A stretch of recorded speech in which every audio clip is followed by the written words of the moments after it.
Grandma's been rather cold on WhatsApp lately. She used to call me Sweetie Pie. I brought it up and then she went back to normal. A month later, Grandma suddenly added me as a friend. Sweetie Pie, Grandma's phone was in for repairs last month.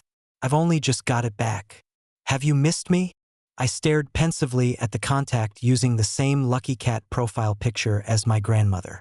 If this was Grandma, then who had I been chatting with for the past month? The next day, the Ice Queen Senior was waiting outside my building with 2 coffees. Hello, Sweetie Pie. Ding. Story Shots reminds you to click the subscribe button at the bottom right corner to read the full novel. After dropping me off at university, Gran became obsessed with the internet. To keep her content at home, I often shared my daily life with her online. Today, I had an incredibly delicious shepherd's pie and took a photo to send to Gran. This shepherd's pie is absolutely divine. The reply came almost instantly. Rowan Lockwood? I couldn't resist teasing her.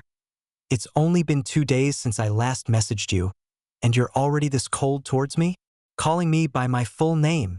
Call me sweetie. No, call me darling. There was a 3-minute silence before the reply came. Are you sure you want to do this? With our relationship, you're still asking if I'm sure? Another 3 minutes of silence passed before the response. All right, darling. I sent back a puppy emoji that Gran often sends me, as she always imagines the puppy as me. She finds it adorable. That's more like it. My roommate called from the lower bunk. Rowan, come down and check out my new hoodie. I pulled back the curtain to see my roommate, Barnaby Sheffield, standing in front of the mirror wearing a black hoodie with lettering. It's all because the food in the uni cafeteria is too good. It used to fit perfectly in size L. Rowan, why don't you come down and try it on? If it fits you, I won't return it. I swung down from the top bunk in one smooth motion. Coming, Barney. But if it fits me, you'll give it to me, right? Barnaby rolled his eyes at me. Dream on, you'll have to pay for it. After I put on the hoodie, it did indeed fit perfectly. The color suited me and the size was just right, as if it was tailor-made for me. I raised an eyebrow at Barnaby. He ignored my look and simply held up 2 fingers. 20 quid. I checked my WhatsApp balance, still £80 left, but the month was only half over. So, I took a photo of myself wearing the hoodie and shorts in the mirror and sent it to Gran. After all, Gran had a monthly pension of over £1,000, and she couldn't spend it all by herself. I was just helping her share the burden. I sent Gran a voice message. What do you think of my new hoodie? Does it look good? Gran replied instantly. It looks great. Suits you well. I sent another voice message, playing the sympathy card. But I've run out of my living allowance for this month. Could I possibly get an advance of 20 quid? My Gran suddenly transferred £200 to my account. I was so excited I nearly jumped out of my skin. Have you sent me next month's allowance early? I asked. No, next month's is separate. This is for new clothes. I let out a chicken-like squawk in the dormitory. Ah, Granny, I love you. I planted a kiss on my phone screen, then flashed the balance to my roommate. See that? Your boy's rolling in it now. Before bed, I sent my Gran a goodnight message. She replied, Good night. I sent the wrong emoji, taken from her favorite TV show. No night-night Poppet today? She asked. All right then, night-night Poppet. Just as I was drifting off, my phone buzzed again. Shall I call you Poppet every day from now on? I was dead tired. Of course. You're my favorite Gran, after all. Sadly, I was too knackered to type the second half. The next morning, my 3 roommates and I overslept for our 8 a.m. lecture. I ran out with mismatched shoes on. As I reached the ground floor, I collided with someone from the girls' dorm opposite. I looked up to see Eloan Osborne, the beauty of our department. Eloan was top of the class, gorgeous, and from a good family. But she was rather cold and distant, and she seemed to dislike me for some reason. We were in the same society, and I'd only got her WhatsApp number the other day. She immediately asked what I was up to, saying I was bizarre. My roommate said, She looks stuck up, but who knew she'd be so unfriendly? I'd planned to confess my feelings for her on the spot, but remembering Alohan's tone made me swallow my words. I wasn't about to let myself be looked down on. I deleted her number with a click. But today, Alohan's gaze seemed a bit off. It was as cold as ever, but with a hint of something indescribable, contrasting sharply with the warm morning sunlight. It made me feel uneasy. My roommate called from ahead. "Hurry up, Rowan Lockwood. We'll be late." Right, she must be mocking my mismatched shoes. This morning was all general education classes. Bored out of my mind, I decided to test if my gran was on her mobile again. "Miss me?" I texted. "Yes, I do.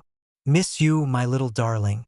I suddenly remembered I'd been promising to take Gran to a spa resort for ages, saying it would be good for her health, but never finding the time. At least the summer holidays were just around the corner. "When I'm on break, let's go to that spa, shall we? I've even picked out my swim shorts already." I sent Gran the link to the shorts. "What do you think? Not bad taste, eh?" Gran suddenly stopped replying. She'd just been telling me young people should wear bright colors. Alohan Osborne, sitting 2 rows in front of me, suddenly turned around stiffly and gave me an unreadable look. Alohan seemed to be biting her lip, a stark contrast to her usual Ice Queen persona. Come on, is that really necessary? So I wore the wrong shoes once. Do you have to keep staring at me like that? Or is she holding a grudge because I unfriended her? As I was mulling this over, Gran finally replied. "Sounds lovely. It's a date then." As class ended, Alohan's desk mate noticed her ears and exclaimed, "Why are your ears so red? You're not coming down with something, are you?" At lunchtime, I went to the canteen with my flatmates. I took a photo of my chicken tikka masala and sent it to my nan. "Looks delicious," I texted. "A nice cuppa would go well after that." My nan didn't reply. I wondered if she was upset. After all, when I'm at home, I love her homemade shepherd's pie the most. Or maybe she was cross because she thought tea wasn't healthy for me. My 3 flatmates and I were hunched over our meals when suddenly a bubble tea appeared out of nowhere. I looked up, following the line of the cup. Alohan Osborne was standing there in a tight black dress, looking down at me with flushed ears. "For you," she said, then walked away. My flatmates and I were all gobsmacked. Barnaby said, "She must feel bad about how she spoke to you before. After you unfriended her, she probably felt guilty." I tore open the wrapper and stabbed the straw into the cup, taking a big slurp of the pearls. Even if she was apologizing, and even if she'd bought exactly what I was craving from Bubble Tea World, I wasn't going to forgive her that easily. I messaged my nan. What if a girl who was really rude to me before is now trying to apologize? Should I forgive her? I added, "She's very pretty, and I used to fancy her." My nan replied instantly, "Of course not. And since when do you have time to chat with me when you've got a crush?" How were those 2 things related? I told her before that I fancied Alohan, and she'd encouraged me to go for it. Nan was getting stranger by the day. A fortnight later, Barnaby Sheffield told me he was in a relationship, and the girl was none other than Alohan Osborne's best friend and flatmate. The rest of us eagerly pestered him for details. "Come on, mate. Spill the beans. Can't believe you're the first one in our dorm to get a girlfriend." "I'm not having it." Barnaby scratched his head. "We've actually known each other for a while, but never really talked much. She used to do everything with Alohan. But according to my girlfriend, Alohan's got a crush on someone lately." "What?" The 3 of us let out a collective squeal like excited meerkats. Barnaby continued, "She says Alohan's been chatting with this bloke every day, even saved his number as Sweetie. Bronte says Alohan doesn't even have time to play badminton with her anymore. So we became badminton partners, and after a while we got closer, and then, well, you know the rest." My other 2 roommates suddenly looked at me with sympathy. "Don't worry, mate. You're a good-looking bloke. Even if Alohan's not interested, there are plenty of other girls out there." Though meant to be comforting, their words left a sour taste in my mouth. So Alohan wasn't naturally aloof. She was just cold towards me. I quietly climbed into bed and pulled the covers over my head. I had planned to play a game, but now I felt like I'd been doused with a bucket of ice water. The next afternoon, I had a club activity with Alohan's department. I couldn't bring myself to make eye contact with her the entire time, keeping my head down, but I could feel Alohan's gaze occasionally drifting in my direction. What was that about? A look of pity? Alohan's best friend, Bronte Hawthorne, was constantly chattering away beside her. Ooh, my little wallflower has finally blossomed, and you've even saved his number as Sweetie, haven't you? You must tell me when it's official, all right? I couldn't fathom how Barnaby could stand someone so gossipy. After the club activity ended, I sent a message to my gran. Your little Rowan's had his heart broken. Feel like having a good cry. Gran replied, Oh, you have another sweetheart besides me? Has my gran gone senile? Her response made no sense. This sweetheart isn't that sweetheart. It's not the same thing. I sent an irritated message to my gran and didn't reply after that. For 3 consecutive days, I hadn't spoken to Gran. I felt there was a generation gap between us. She simply couldn't understand the pain of a naive teenager after a breakup. Until the end of the month, Gran still hadn't sent me my pocket money. Panicked. Gran had previously promised me that apart from the living expenses given by my parents, she would give me an extra £100 as pocket money. I sent her a sticker of a little shark holding out a bowl for food. No money for food? Actually, I still hadn't spent the £200 Gran had given me earlier to buy a hoodie, but she had said herself that it didn't count as living expenses. I sent another sticker of a broken bowl. Plain rice will do, Your Majesty. Without saying anything, Gran transferred £1,000 to me. My hand trembled repeatedly, hesitant to accept it. Did our family win the lottery? No, you've just had a breakup. Go buy something nice to eat. I'm sorry for my poor attitude earlier. It's all right, we don't need to be so formal with each other. Indeed, there's no overnight grudge between a grandmother and her grandson. I quickly accepted the transfer and ordered barbecue, seafood, and crayfish. Although the aftereffects of the breakup were still there, my mind was immersed in the spicy and savory flavors. It had no time to think about those things now. A week later, my roommate forwarded me a post from the confession wall. It was a candid shot of Alohan Osborne playing badminton on the sports field. In the photo, she had her black hair in a ponytail, wearing tennis whites, radiating youth impossible to look away from. A lad used this photo to try and find her. Trying to find this beauty, and wondering if she's single. Alohan replied in the comments, I like someone, but I haven't managed to win him over yet. Her reply garnered over 100 more comments. Can't believe there's a bloke our department's beauty can't get. I'm impressed. As expected, goddesses always fancy those who don't fancy them. I reckon it's because she's always been pursued by others. So when someone came along who doesn't like her, it caught her attention. My heart skipped a beat. I nudged Barnaby Sheffield sitting next to me. Does your girlfriend know who Alohan's crush is? She doesn't know exactly who, but she said a week ago Alohan transferred £1,000 pocket money to that lad, just to comfort him after a breakup. Bloody hell. Talking about this, Barnaby looked heartbroken. I feel a bit sorry for Alohan. Even I hadn't expected that someone with Alohan's aloof personality would be fawning over someone else. I took one last lingering look at her photo before swiping to the next screen. A few days later, someone with the same profile picture as my grandmother suddenly added me on WhatsApp. Darling, it's Grandma. The message read. I thought this person must have added me by mistake. How odd. That was until my grandmother called me.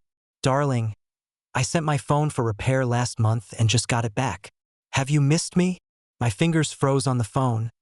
Then I quickly swiped to the WhatsApp page.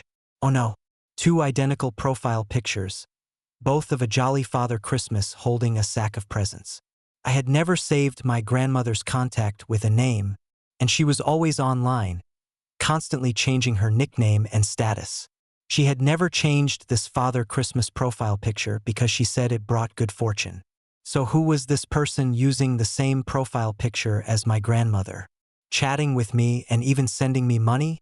In the past month, the only person I had added and then quickly deleted was Alohan Osborne. I had deleted her so fast that I hadn't even noticed what her profile picture looked like. A suspicion began to form in my mind, but I wasn't sure. I asked Barnaby Sheffield to bring his girlfriend over to compare notes with me. The nickname, profile picture, and transfer time all matched up. Ha ha ha, this can't be happening. Surely I must be dreaming. I carefully typed out a few words. Are you Eloan Osborne? The reply came instantly. Yes, darling. It wasn't just me there, but also Barnaby and his girlfriend Bronte Hawthorne. I think the three of us each needed a quick-acting heart rescue pill. So, was I Eloan Osborne's crush? No, this misunderstanding had gone too far. Although I'm a big fan, one must admire beauty, but act with honor. I had to clear things up with her. Eloan, I've been mistaking you for my grandmother all this time because you have the same profile picture. I'm so sorry. It's just a misunderstanding. Then, I tried to return the 1,200 pounds she had sent me, but she wouldn't accept it. So, was it also a misunderstanding when I called you darling? She asked. Yes. And sharing our daily lives for the past month was also a misunderstanding? Yes. Please stop asking. This is beyond embarrassing. Rowan Lockwood, did you ever have any feelings for me at all?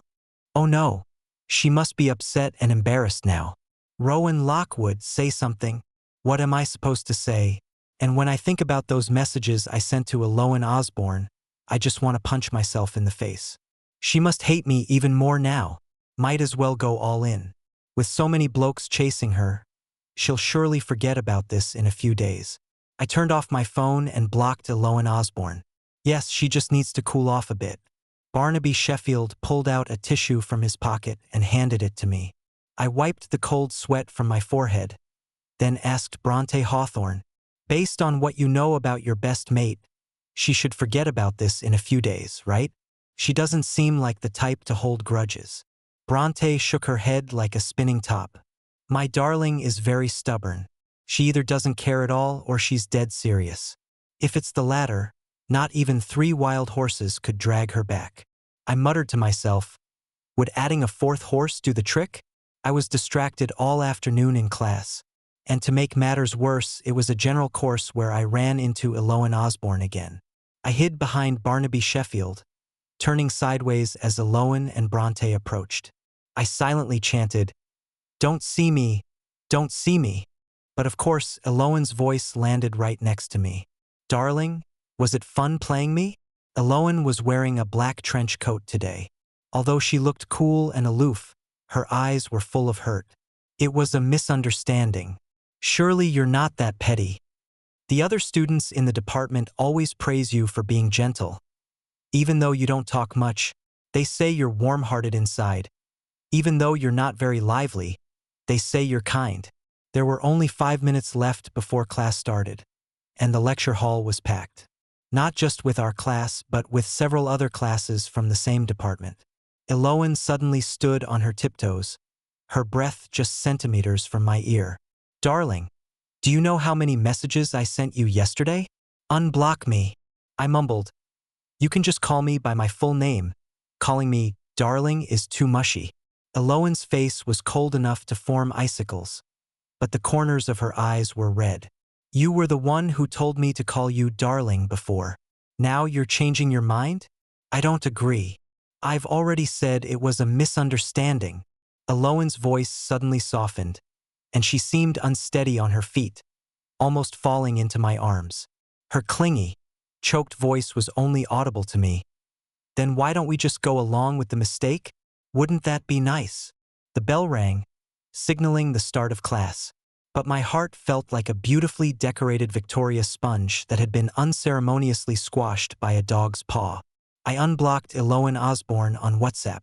This lecture was about sociology, and the professor posed a question to the class. Now that you're all at university, I'm sure some of you have experienced romance. I'd like to ask 2 students to answer a question. What do you think love is? I'll choose 1 male and 1 female student to answer. Let's start with a gentleman. I watched as the Moodle profile pictures rapidly flipped on the screen, finally landing on mine. Barnaby Sheffield nudged me. Wake up, mate. It's your turn. Taking a deep breath, I stood up. Professor, I'm not sure how to answer this question. As someone who's forever alone, I tend to be attracted to people based on many external factors. Like most lads, I'm drawn to those who are good-looking, charismatic, and so on. That's how it was for me. But some misunderstandings led me to see a side of her that I didn't know existed, which was completely different from what I had imagined. She usually seems like a radiant ice queen, but in private, she's so attentive and gentle, even showing a childlike side. I'm really at a loss, to be honest. The professor didn't fault me for not answering the question directly. Instead, he smiled and said, "It seems our young man here has been experiencing some romantic confusion lately. Would any of the ladies like to help him resolve his dilemma?" As soon as the professor finished speaking, Eloan Osborne stood up. "Professor, I've actually been pondering this topic recently. I hope I can help clarify some of this student's confusion." She then turned to face me as I was sitting behind her. I once came across a perspective from psychologist Brené Brown. Love is born in the moment when both parties dare to reveal their vulnerabilities without fear of judgment. I strongly agree with this. Love isn't a scale where you need to find the perfect counterweight to balance yourself. My understanding of love is simple. It's being there when you're needed. All the messages Eloan and I had exchanged over the past few days flashed through my mind. Although I had treated her like my grandmother, opening up about everything, she had responded to every single thing I said. She had taken every word I said to heart. This unexpected misunderstanding made me realize how adorable Eloan was. She had seriously answered all of my nonsensical ramblings. I felt like I was about to lose control. If we weren't in a lecture hall, I probably would have run down and hugged Eloan. The classroom erupted in applause, and the professor gestured for us both to sit down. "Form tutor, please note down these two students' names. Add 1 point to each of their records." After class, everyone rushed to the canteen for lunch, creating a surge of people. I wanted to tell her that I truly liked her. I searched against the flow of people for a long time, but I couldn't see Eloan Osborne anywhere. She probably didn't want to talk to me anymore. Until 11 o'clock at night, as I was preparing to go to bed, I still hadn't received any messages from Eloan. However, my grandmother did send me a message. "Darling, I heard you mixed up me and your crush. Doesn't that mean you two have been chatting for a whole month? Oh, Gran, your phone got fixed at the worst time. I should have let it stay broken for a few more days." I sent a crying face emoji. "Gran, please stop teasing me. And I have to ask you, why did you suddenly say I was being ridiculous that day, and asked what nonsense I was up to?" It made me think it was Eloan who sent it, and I was upset about it for ages. My grandmother sent a voice message. "My dear grandson, that was because I told you to boldly pursue your crush before, but you wouldn't. I got frustrated, and that's why I replied like that.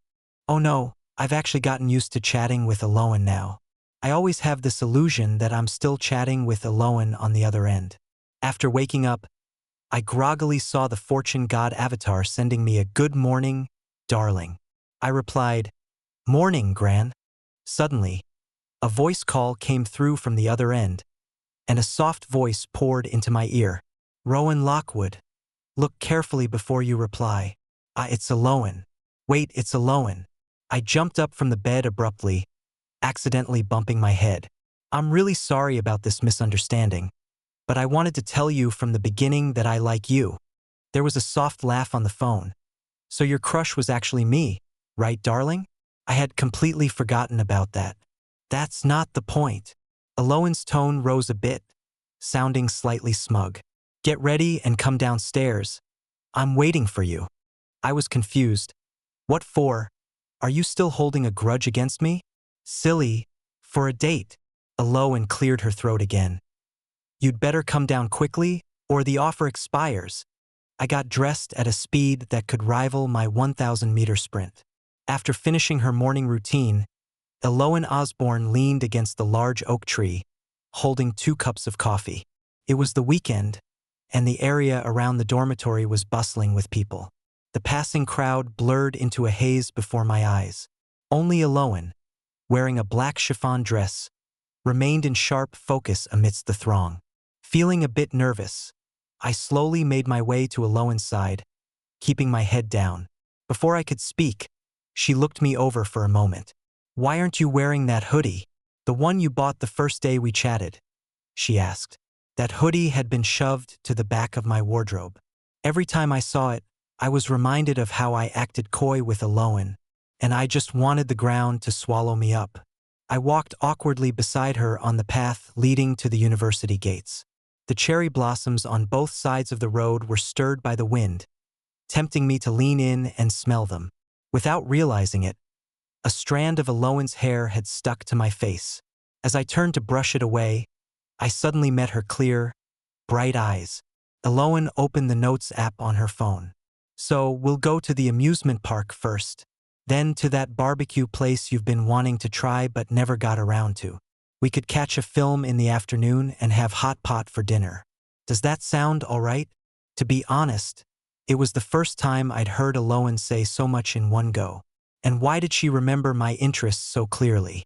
I felt like I was standing naked before her. Feeling a bit peeved, I turned my head away. "You've got quite a memory." Aloan leaned in closer to me, winking mischievously. "Darling, I remember every single word you've said to me very clearly." My mind involuntarily began to recall details of our chats. "Lost another ranked game today, that's 5 in a row. I need to go have a cry. Ugh. That restaurant review video looks so tempting, but it's always so crowded. I can never get a reservation. The girl I fancy spoke to me today. I'm about to faint." I stopped in my tracks, looking at Aloan with a somewhat pitiful expression. "Can we forget about all that? It's just too embarrassing." Aloan took the opportunity to hold my hand. "No way, I think it's adorable. It's the most genuine version of you." My impression of her as aloof was clearly my biggest misunderstanding. "Why don't you look in a mirror and see how tsundere you're being right now?" I held up my phone screen in front of her. Aloan slightly lifted her chin, then burst into laughter. "What, don't you like it?" she asked. We got in the car and headed to the amusement park. It was the weekend and there were many children about. We were the only adults queuing for the Ferris wheel. Half an hour later, we boarded the largest Ferris wheel in Chester, overlooking the entire city. As the scenery outside the window rose higher, my heart soared with it. Despite all the awkward misunderstandings between us, a month ago I never would have imagined I'd be on a date with Aloan, the girl I'd fancied for so long. As the Ferris wheel reached its peak, I kept moving closer to Aloan's side to get a better view out the window. Her gaze kept sweeping across my face, making my heart flutter. From the corner of my eye, I noticed Aloan staring at me intently. The Ferris wheel suddenly jolted, and I lost my balance, my hands gripping the back of Aloan's seat for support. "Careful, don't fall," she said. "Right?" I replied, only then realizing how close we were, mere centimeters apart. I slowly began to move back, but she suddenly placed her hand on my waist. Warmth spread through my entire body, following my acupuncture points. "Rowan Lockwood, why are you getting shy now? Weren't you just telling Gran how wonderful Aloan is?" "Rowan, do you remember when you said my lips looked beautiful?" Aloan asked. "Can I say I don't?" I replied. "No, you can't," she said. Aloan leaned in, and the lovely scent of jasmine from her perfume filled my nostrils. What followed was the soft, warm sensation of her lips on mine. As the Ferris wheel slowly descended, I braced one hand against the wall and held her waist with the other. The slight bumps and jolts only made us cling tighter to each other. It was such a long, tender kiss, starting at the Ferris wheel's highest point and landing right in my heart. The physical contact suddenly brought Rowan and Aloan closer together. I could now naturally hold her hand as we strolled through the amusement park. Aloan felt a bit thirsty, so I asked her to wait for me on a bench while I went to buy some water. After walking away, I quickly shared the latest developments with my grandmother. "Your dear grandson is no longer single. Ah, she has such a lovely, subtle fragrance." After buying the water, I bent down to hand it to Aloan. She suddenly cupped the back of my head and kissed me, It was more passionate and intense than our previous kiss. I was stunned. Looking down at my phone, I realized I had accidentally sent the message to Eloan again in my excitement. Darling, could you please change your profile picture? I won't, but you can add a nickname for me, like girlfriend baby. Seeing my hesitation, Eloan crouched down and rested her head on my lap, staring at me intently. Please agree, baby. Eloan blinked her long-lashed eyes and nuzzled her face against my thigh. Damn it, she got her way again. I changed her contact name as she wished. I doubt anyone would believe me if I told them that the seemingly aloof beauty was actually this playful and coy in private. At the barbecue restaurant, Eloan had reserved a table well in advance. If it weren't for her early booking, I probably wouldn't have been able to eat at this place even after graduating from university. The pink meat sizzled on the grill, releasing a mouth-watering aroma of fat. Although it was a two-person table with seats on either side, she insisted on squeezing in next to me. Eloan said sitting across from me made her feel empty, and she felt more secure being close to me. During the movie after dinner, she claimed to be afraid of the dark and refused to let go of my hand even for a moment. I kept her close to my side, slowly guiding her down the stairs. She was up to her tricks again. Her cool, slender fingers slowly caressed my hand, then gently pried my fingers apart, interlacing them with hers. Our fingers intertwined. I was actually quite curious. Although I'm not bad myself, Eloan is so exceptional in every way. Why would she be attracted to me? And why is her personality so different in public and private? I finally asked her this question while we were taking a walk along the river after having hot pot. Because you're so full of life, vibrant. That's the word. I'm not sure if that's the right way to describe it. My parents are quite traditional believers in authoritarian parenting. They rarely share these interesting little things with me, let alone have heart-to-heart talks. They're not bad to me, just very strict. Over time, I've developed this quiet personality.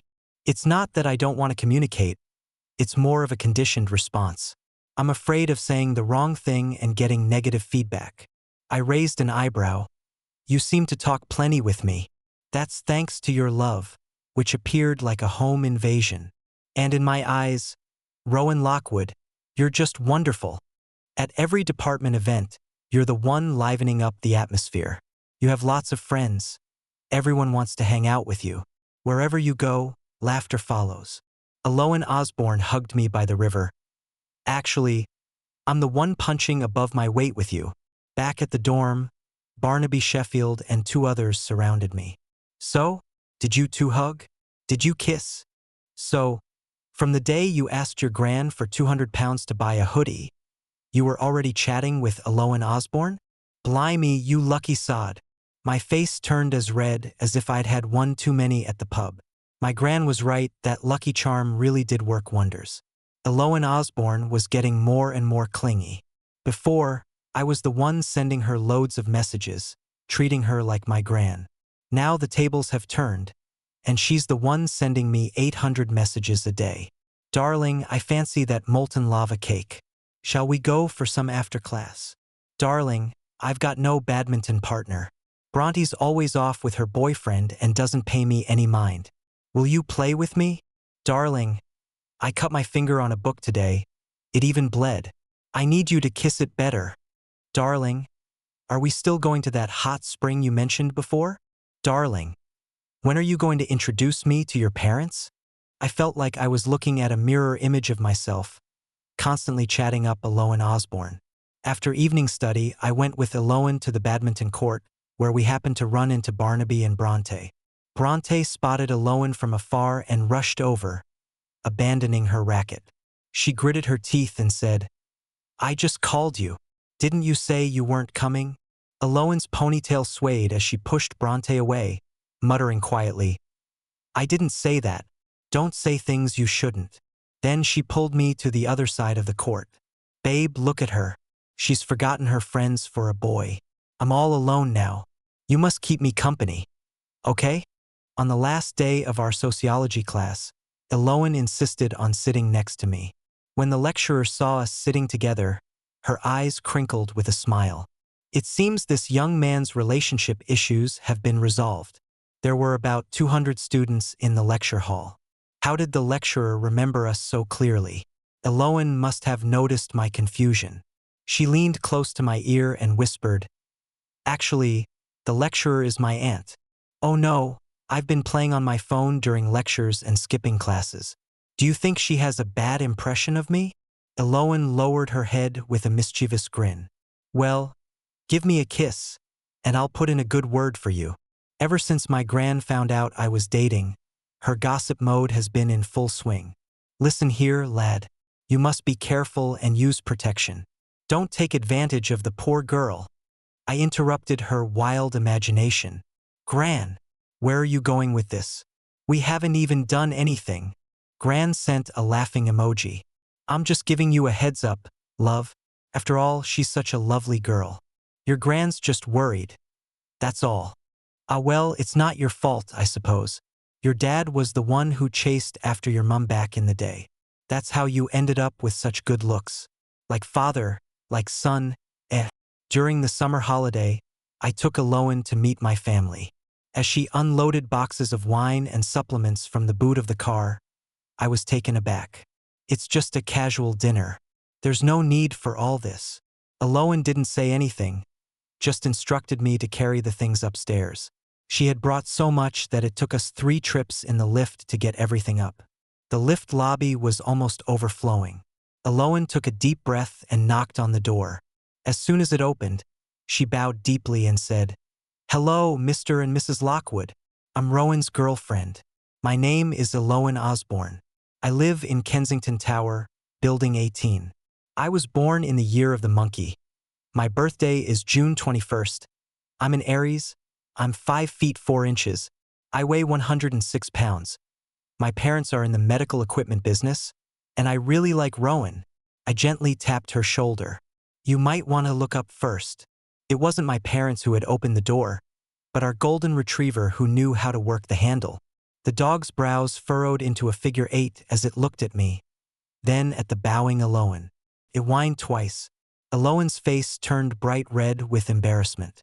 My parents stood not far away, trying to hold back their laughter. "Oh, love, you didn't need to bring all this." My gran handed Eloan a thick envelope. "Here you go, sweetheart. You're 1 in a million, you are." At the dinner table, my parents couldn't take their eyes off Eloan, looking at her as if she were made of honey. My gran said, "You know, what I like most about this girl is her taste in profile pictures. It's just like mine. If it weren't for that misunderstanding, who knows if you two would have ended up together." I silently poked at the food in my bowl, not responding. When I was seeing Eloan off, I asked her, "If I hadn't mistaken you for my gran and had just confessed to you directly, you might have rejected me." Eloan's lips suddenly curved into a smile. "Do you remember how you got my WhatsApp number?" "Of course. Barnaby and Bronte are close, and Bronte gave it to him." Eloan stood on the step, wrapping her arms around my neck like an octopus. "Bronte is my best mate. She wouldn't dare give out my number without my permission, would she?" Epilogue, Eloan's perspective. At the start of uni, I met this lively lad in my department. I think his name was Rowan Lockwood. During the Freshers' Week, he did a street dance wearing a baseball cap. He looked pretty cool. I really wanted to get to know him, but I'm a bit of an introvert. What should I do? In my 3rd year, I became the vice president of the student union. Well, I thought we could organize more team-building activities. I wanted to see that guy dance again. His roommate asked Bronte for my WhatsApp. Bronte actually refused. Bronte said, "I didn't know Barnaby was asking for his roommate. I thought he fancied you himself. That can't happen. I've had my eye on him for ages." I punched her arm right then. "Quick, give my number to your future boyfriend. Rowan's quite friendly, isn't he? He started by sending me photos. Wait a minute. He wants me to call him darling. He even says I should call him that every day from now on. That doesn't seem right, but since he asked so sincerely, I guess I'll graciously agree. Who on earth broke my darling's heart? I'd better not find out her name. I'll send him a message to comfort him. Maybe I can take advantage of this situation. Oh no, it turns out Rowan mistook me for his gran. What does that make me? Hold on, things might not be as bad as they seem. The crush he mentioned before. It seems like it was me. Secretly delighted. A wonderful date. And now I have a boyfriend. His lips are so nice to kiss. What if I haven't had enough? His chest is quite firm too. Bronte, that dog, has a boyfriend now and still wants me to play badminton with her. I need to save all my time for my darling. It might seem a bit manipulative, but I don't care.